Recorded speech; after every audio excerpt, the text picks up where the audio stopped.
నమస్తే అన్న అందరికీ నమస్కారం.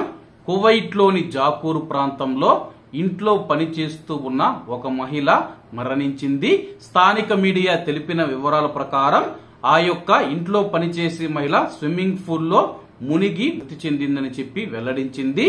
కువైట్ లోని జాకూర్ ప్రాంతంలోని ఒక ఏరియాలో స్విమ్మింగ్ పూల్ లో మునిగిపోయి ఒక గృహ కార్మికురాలు మృతి చెందిందని చెప్పి ఆమె యొక్క యజమాని అధికారులకు సమాచారం అందించాడు.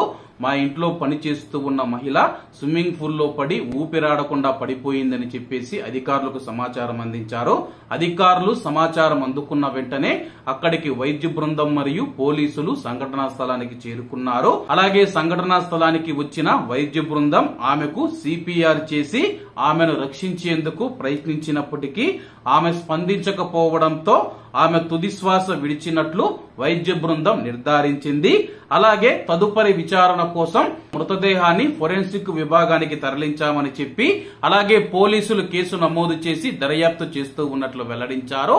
కాబట్టి కువైట్ లో మనం చూసుకుంటే వారాంతపు సెలవులు వస్తే గాని శుక్రవారం శనివారం సెలవులు వస్తాయి. కాబట్టి చాలా మంది మనం చూసుకుంటే ఎడారి ప్రాంతాల్లోని వాళ్ళ యొక్క గెస్ట్ హౌస్లకు వెళ్లి అక్కడైతే ఆనందంగా సంతోషంగా గడుపుతూ ఉంటారు. అక్కడే మనం చూసుకుంటే ఆ యొక్క గెస్ట్ హౌస్లలో స్విమ్మింగ్ పూల్ కూడా ఉంటాయి. కాబట్టి ఈ యొక్క స్విమ్మింగ్ పూల్లలో మనం చూసుకుంటే చిన్న పిల్లలు పడి మృతి చెందుతూ ఉన్న విషయం అందరికీ తెలిసిందే. అలాగే ఈ సంవత్సరంలో మొదటిసారి మనం చూసుకుంటే ఇంట్లో పనిచేస్తూ ఉన్న ఒక మహిళ ఆ యొక్క స్విమ్మింగ్ పూల్ లో పడి ఊపిరాడకుండా చనిపోవడం చాలా బాధాకరం. అలాగే ఆ యొక్క మహిళ ఏ దేశానికి సంబంధించిందన్న వివరాలు పోలీసులు వెల్లడించలేదు. కాబట్టి ఇళ్లలో పనిచేస్తూ ఉన్న భారతీయ మహిళలు ఎవరైతే ఉన్నారో మీరు ఇటువంటి చోట్లకు వెళ్ళినప్పుడు చాలా జాగ్రత్తగా ఉండండమ్మా. కాబట్టి అందరూ బాగుండాలి, అందులో మనం ఉండాలి. అందరికీ నమస్తే అన్న. జై హింద్.